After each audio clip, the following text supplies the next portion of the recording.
नमस्कार, आप देख रहे हैं तलाश टीवी और मैं हूं आपके साथ सुनील कुमार। इस समय मैं गढ़वा जिला के जाटा गांव में हूं। जाटा गांव जो है गढ़वा शहर से कुछ किलोमीटर की दूरी पर है, 3-4 किलोमीटर की दूरी पर। यहाँ एक विद्यालय है, अपग्रेडेड हाई स्कूल जाटा। इस विद्यालय की एक खासियत से आपको मैं परिचय आज कराने वाला हूँ। यह विद्यालय जो है देखने में तो काफ़ी सुंदर है, इसके अंदर के परिसर और अच्छे हैं, लेकिन यहाँ पर एक ख़ास बात है यहाँ के प्राचार्य के बारे में। बात यह है कि प्राचार्य जो है यहाँ पर अपनी कुर्सी पर नहीं बैठते हैं। काहे नहीं बैठते हैं, क्यों नहीं बैठते हैं, तो फिर उस कुर्सी पर आखिर बैठता कौन है? इस बात को समझने के लिए आइए हम प्राचार्य महोदय के कक्ष में चलते हैं और देखते हैं कि आखिर क्या व्यवस्था है। जब आप इस कक्ष में इंटर कीजिएगा, आइएगा, तो यहाँ पर बहुत सारी चीज़ पहले देखने को मिलेगी। यहाँ पर बहुत सारे फोटोग्राफ्स लगे हुए हैं जो यहाँ के अचीवमेंट्स को दिखाता है। आप देखिएगा कि प्राचार्य कक्ष काफ़ी ही अच्छी तरह से खूबसूरती से सजाया गया है, काफ़ी अच्छे ढंग से रखा हुआ है। आप देखिएगा, इधर आइए, थोड़ा सा इधर दिखाइए, सब कुछ देखते हुए आइएगा। यहाँ पर एक स्वामी विवेकानंद की तस्वीर भी लगी हुई है और साथ में साथ यहाँ पर प्राचार्य महोदय हैं, लेकिन प्राचार्य की कुर्सी ये नहीं है। ये प्राचार्य महोदय, प्राचार्य की कुर्सी नहीं है, प्राचार्य की कुर्सी ये है। और इस पर जब आप गौर कीजिएगा तो देखिएगा डॉक्टर सर्वपल्ली राधाकृष्णन की फ़ोटो लगी है। ये प्राचार्य महोदय जो हैं जब से यहाँ पर पदस्थापित हुए हैं तब से ये इसी तस्वीर को प्राचार्य के पद पे रखते हैं और उन्हीं को अपना आदर्श मानते हुए विद्यालय को चलाते हैं। इसी बात को समझने के लिए हम इनसे बातचीत करते हैं। सबसे पहले सर, बहुत अच्छा लगा कि डॉक्टर सर्वपल्ली राधाकृष्णन जी को आदर्श मानते हुए उन्हीं को आप रखते हैं, इसके लिए आप बधाई के पात्र हैं। सर, हम लोग कुछ नहीं हैं, हम लोग को व्यवस्था के लिए जगह दिया गया जो हम लोग करते हैं। हम लोग अगर महान व्यक्ति को अगर न माने तो बेईमानी होगी, इसलिए वो कोई कुर्सी और पद कोई मायने नहीं रखता है। इसलिए मैं सर्वश्रेष्ठ डॉक्टर सर्वपल्ली राधाकृष्णन को ही आदर्श मानते हुए मैं उनको कुर्सी पर बैठाता हूँ। मैं कुर्सी पर बैठने का प्रयास नहीं करता हूँ। मैं ऐसे विद्यालय में भी काम करने समय आप देखेंगे या सुनेंगे, मैं कम समय कुर्सी पर बैठता हूँ। मैं विद्यालय ही भ्रमण करते रहता हूँ, चाहे कोई क्लास हो या फील्ड हो या जो जगह हो। कुर्सी पर बैठने का हमको मौका भी नहीं मिलता, मैं बैठने का इच्छुक भी ज़्यादा नहीं रहता। अच्छा सर, आपका नाम क्या हुआ? मेरा नाम अजय प्रकाश द्विवेदी है। अच्छा, कहाँ से कैसे आप तैयारी की और कैसे इस पद तक पहुँचे, थोड़ा उसके बारे में बताइए।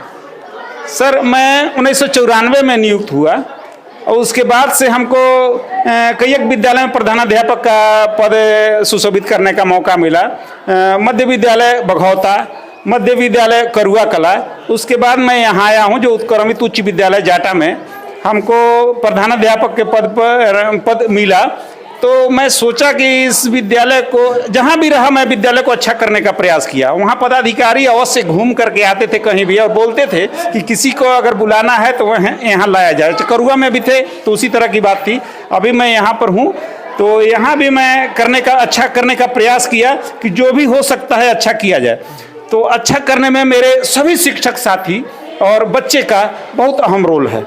हम आपसे ये समझना चाहते हैं कि ये जो परिकल्पना आप किए कि प्राचार्य के कुर्सी पर जो है डॉक्टर सर्वपल्ली राधाकृष्णन को रखा जाए, ये इसी विद्यालय में आने के बाद हुआ कि इसके पूर्व में भी आप ऐसा कुछ किए थे अन्य विद्यालयों में? नहीं, यहीं आने के बाद मैं किया। अचानक से प्रेरणा कहाँ से आ गई? अचानक से हमको लगा कि मैं उस लायक नहीं हूँ।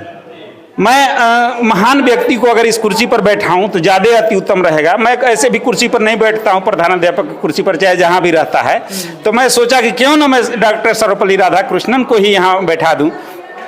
इनको देख के हमेशा प्रेरित महसूस करते हैं। हाँ, बहुत अच्छा लगता है और मेरा सब काम होता है। इसीलिए मैं कहता हूँ, बार बार कोई बात में कहता हूँ कि प्रभु की कृपा से सारा काम हो रहा है, करते हो तुम कन्हैया मेरा नाम हो रहा है। चलिए, बहुत बढ़िया बात है। लगभग कितने विद्यार्थी यहाँ आपके यहाँ पर विद्यालय में? मेरे विद्यालय में 600 विद्यार्थी करीब पढ़ते हैं।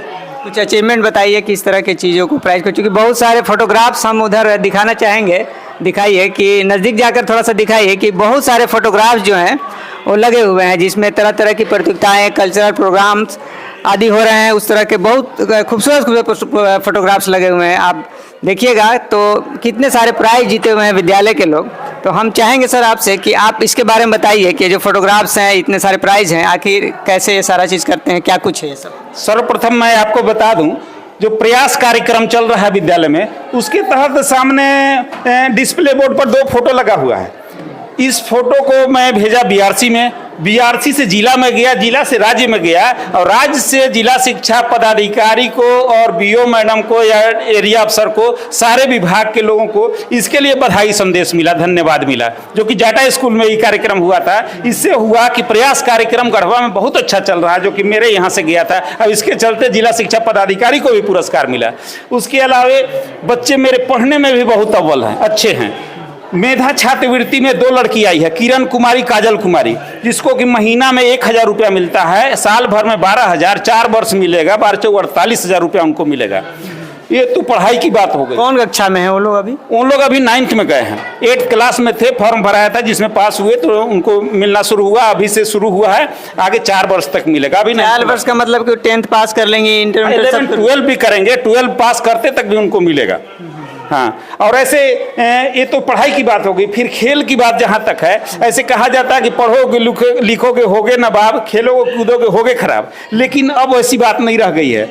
पढ़ोगे लिखोगे होगे नवाब, ये तो ही है, लेकिन खेलोगे कूदोगे तो भी नवाब हो सकते हो। जैसे सचिन तेंदुलकर, धोनी, इस तरह के खिलाड़ी उत्पन्न हुए हैं जब आए हैं भारत में, और कितने पैसे के मामले में, कोई चीज़ के मामले में आगे बढ़ गए हैं, जो नौकरी वाला आदमी उतना नहीं कर सकता है। उसी तरह से बच्चे भी हैं, खेल में इतना अच्छा कर रहे हैं प्रदर्शन कि अभी जो प्रखंड में खेल हो रहा था उसमें 15 गोल्ड मेडल लाए हैं।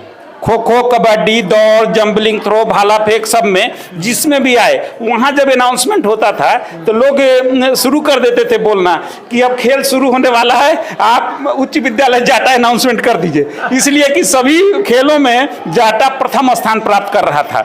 बहुत अच्छा प्रदर्शन किया, 15 गोल्ड मेडल लाया, 6 सिल्वर मेडल लाया। बहुत अच्छी, बहुत बड़ी अचीवमेंट है ये कि आपके विद्यालय के विद्यार्थी जो है इतना अच्छा अचीवमेंट प्राप्त कर रहे हैं, और ये आपके विद्यालय के लिए भी अचीवमेंट है। हम भी चाहेंगे कि दूसरे विद्यालय के जो शिक्षक हैं, जो प्राचार्य हैं, हम ऐसा कुछ विशेष कटाक्ष नहीं करना चाहेंगे, लेकिन सीखना चाहिए ऐसे प्रधानाध्यापक से, ऐसे शिक्षक से जिन्होंने आदर्श मानते हुए अपनी कुर्सी छोड़ करके वहाँ पर उनको रखा हुआ है, डॉक्टर सर्वपल्ली राधाकृष्णन को। दूसरे लोग भी सीखे कि विद्यालयों को कितना अच्छी तरह से रखना चाहिए, बच्चों को कैसे, वे हमारे देश के भविष्य हैं तो कैसे उनका प्रोग्रेस करना चाहिए, क्या शिक्षा देनी चाहिए। सर, यहाँ पर हम 2-3 और तस्वीरें देख रहे हैं। एक तस्वीर तो इधर दिखाइएगा आप थोड़ा, स्वामी विवेकानंद जी की तस्वीर है, देख सकते हैं। All power is with in you, you can do anything and everything, यानी सारी शक्तियाँ जो हैं वो आपके अंदर ही हैं, आप कुछ भी कर सकते हैं और सब कुछ कर सकते हैं, ऐसा कुछ कहा गया है। दूसरी तरफ दूसरी तस्वीर आप देखिएगा तो महात्मा गांधी जी की तस्वीर लगी हुई है, और अंग्रेजी में लिखा हुआ है, the future depends on what you do today. आपका जो भविष्य है वो निर्भर करता है कि आज आप क्या करते हैं। तो कितनी अच्छी बातें लिखी हुई हैं सर, इसी पर हम पूछना चाहेंगे, आज आप क्या करते हैं, इस तरह की शिक्षाओं में क्या आप देते हैं, बच्चों को कैसे समझाते हैं? बच्चे को, मेरे शिक्षक सब विद्वान शिक्षक हैं। ऐसे कहा जाता है, एक गाना है कि हाथों में अंगूठी, अंगूठी में नगीना, उस तरह से नगीना की तरह मेरे विद्यालय में शिक्षक है। ऐसे बोला जाता था 9 रत्न अकबर के दरबार में हैं, तो यहाँ लेकिन मेरे पास 15 रत्न हैं, और सभी रत्न हैं, सबका अलग अलग काम है, और सब अलग काम करके मिल करके इतने अच्छे काम करते हैं कि काफ़ी प्रेरणा मिलता है, और सब बच्चे काफ़ी खुश रहते हैं। आप पहले देखे होंगे या बात किए होंगे, मेरे विद्यालय के बच्चे से बात कर सकते हैं, सब बच्चे कितने खुश हैं। अभी के समय में मैंने कितना अच्छा तरक्की कर रहे हैं बच्चे, बहुत खुश हैं। और जब बच्चे खुश हैं तो इससे पता चलता है कि मेरा काम अच्छा हो रहा है, और हमको उससे बड़ाई से मतलब नहीं है कि कौन क्या बोलता है नहीं बोलता है, मैं अच्छा करने का प्रयास करता हूँ। चलिए, बहुत अच्छी बात है कि आप अच्छा करने का प्रयास कीजिए, अच्छा अपने आप होता चला जाएगा, लोगों का भी और आपका भी। तो ये उत्क्रमित उच्च विद्यालय जाटा जो गढ़वा जिला से कुछ दूरी पर है, उनके सर हैं, प्राचार्य हैं। बहुत अच्छा लगा सर आपसे मिलकर, और तलाश टीवी में आने के लिए आपका बहुत बहुत धन्यवाद। तलाश टीवी को बहुत बहुत धन्यवाद, बहुत बहुत शुक्रिया। तो अगर तलाश टीवी पर इसी तरह के कुछ अलग कार्यक्रम आप देखना चाहते हैं तो कमेंट बॉक्स में लिखिए, और हम चाहेंगे कि इस वीडियो को लाइक कीजिए और ज़्यादा से ज़्यादा शेयर कीजिए। बहुत बहुत धन्यवाद।